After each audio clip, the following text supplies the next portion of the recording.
قرآن نے مجھے خاص طور پر بہت متاثر کیا۔ یہ مذہبی کتابوں کی تاریخ میں واحد کتاب ہے جو مکمل طور پر خالص ہے، اور جس طرح حضرت محمد صلی اللہ علیہ وآلہ وسلم پر نازل ہوئی تھی وہی ہی اسی صورت میں دنیا میں موجود ہے۔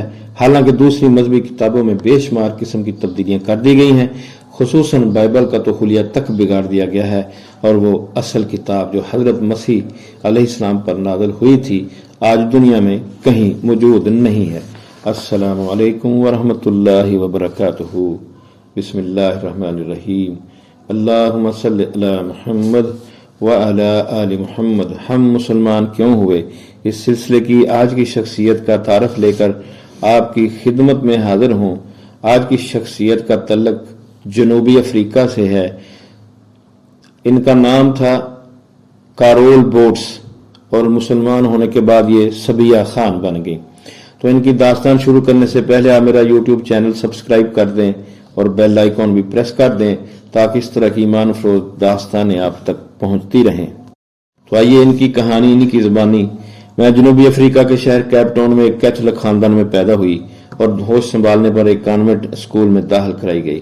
یہاں پر روایتی مزاج کی حامل مذہبی استانیوں کی نگرانی میں میری تعلیم و تربیت ہوتی رہی، لیکن سچی بات ہے طلبہ و طالبات کی غالب اکثریت کی طرح میرے دل و دماغ پر بھی مذہب کا چنداں اثر نہ ہوا، اور میں نے کبھی بھی سنجیدگی سے عیسائیت یا بائبل کی تعلیم حاصل کرنے کی کوشش نہ کی۔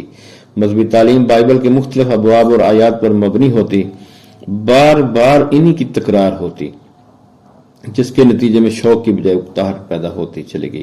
اسکول میں شعوری طور پر کوشش کی جاتی کہ اسلام یا حضرت محمد صلی اللہ علیہ وسلم کے نام کی بھنک بھی طلبہ کے کانوں میں نہ پڑے۔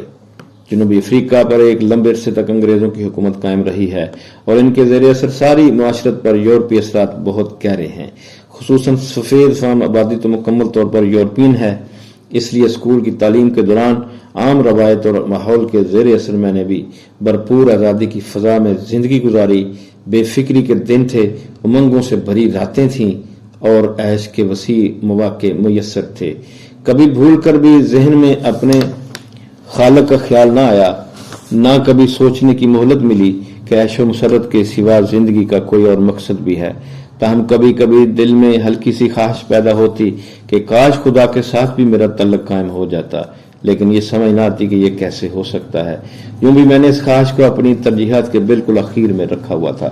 زندگی مکمل عیش میں گزر رہی تھی، لیکن ایک وقت آیا کہ میرے دل و دماغ پر اداسیوں نے ڈیرے ڈال دیے۔ جب بھی تنہا ہوتی شدید قسم کی پریشانی اور ڈپریشن میرا ہاتھ تک کر لیتے۔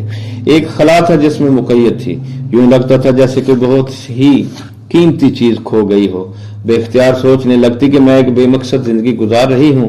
انسان کی زندگی تو بامانی، بھرپور اور سنجیدہ ہونی چاہیے۔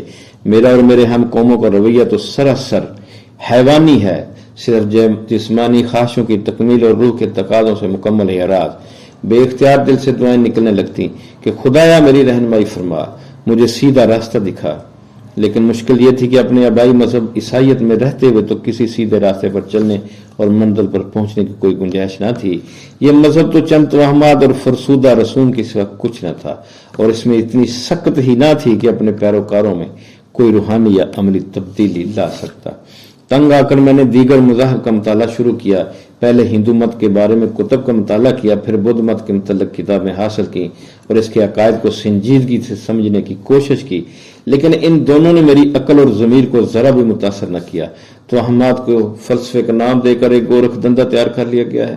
یہودیت کے بارے میں میرا تاثر یہ بنا کہ یہ صرف یہودیوں کا نسلی مذہب ہے، کوئی دوسرا فرد اسے قبول کر بھی لے گا تب بھی یہودی سے عزت و احترام کی نظر سے نہیں دیکھیں گے۔ یہودیت میں بھی انسانی نفسیات کے مطابق عہد حاضر کے تناظر میں جملہ مسائل کا کوئی حل نہیں ہے۔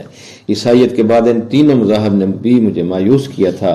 اب میں حیران اور پریشان تھی کہ کدھر جاؤں، کیا کروں۔ تب اللہ نے اپنے خاص فضل سے میری مدد فرمائی اور اتفاق سے میرا اسلام سے تعارف ہو گیا۔ ایک لائبریری میں مذہبی کتابوں کی جستجو کرتے ہوئے اسلام کے بارے میں کتاب میرے ہاتھ لگ گئی۔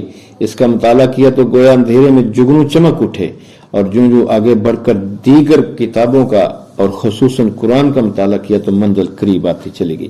میں نے دیکھا کہ اسلام میں توہم پرستی یا